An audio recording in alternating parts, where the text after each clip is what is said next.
बीबी जान उससे बातें करतीं, अपने रोजमर्रा के विचार और यादें बांटतीं। हालांकि उन्हें किसी जवाब की उम्मीद नहीं थी।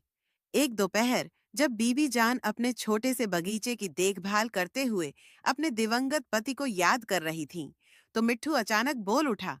उसकी आवाज साफ और आश्चर्यजनक रूप से इंसानी थी।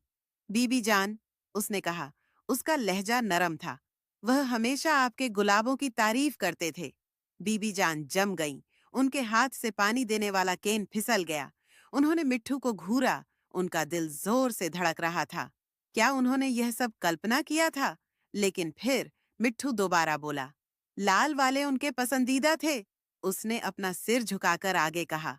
उस दिन से मिट्ठू सिर्फ एक तोता नहीं रहा था। वह एक राजदार, एक साथी बन गया, जो आश्चर्यजनक रूप से बीबी जान के जज्बात को समझ सकता था और उनका जवाब दे सकता था। जब वह तन्हा महसूस करती, तो वह तसल्ली बख्श शब्द कहता, पड़ोसियों की आवाजाही के बारे में मजेदार टिप्पणियां करता, जिसे वह बड़ी दिलचस्पी से देखता दिखाई देता था, और यहाँ तक कि आश्चर्यजनक रूप से अंतर्दृष्टिपूर्ण सलाह भी देता था। बोलने वाले तोते की खबर मोहल्ले में जंगल की आग की तरह फैल गई। लोग शुरू में संशय में थे, लेकिन जिन्होंने बीबी जान से मुलाकात की, वे मिट्ठू की क्षमताओं को देखकर दंग रह गए। बच्चे उसके पिंजरे के चारों ओर जमा हो जाते, उससे सवाल पूछते, और मिट्ठू अक्सर मजेदार और कभी-कभी गहरे जवाब देता। एक दिन अली नाम का एक नौजवान उनसे मिलने आया। वह बीबी जान का पोता था, जो एक गलतफहमी के बाद कई सालों से परिवार से अलग था। बीबी जान ने अक्सर मिट्ठू से इस रंजिश के बारे में बात की थी। जब अली बेतकल्लुफी से ड्राइंग रूम में बैठा था, यह समझ नहीं आ रहा था कि क्या कहे, तो मिट्ठू अचानक बोला, अली बेटा, उसने कहा।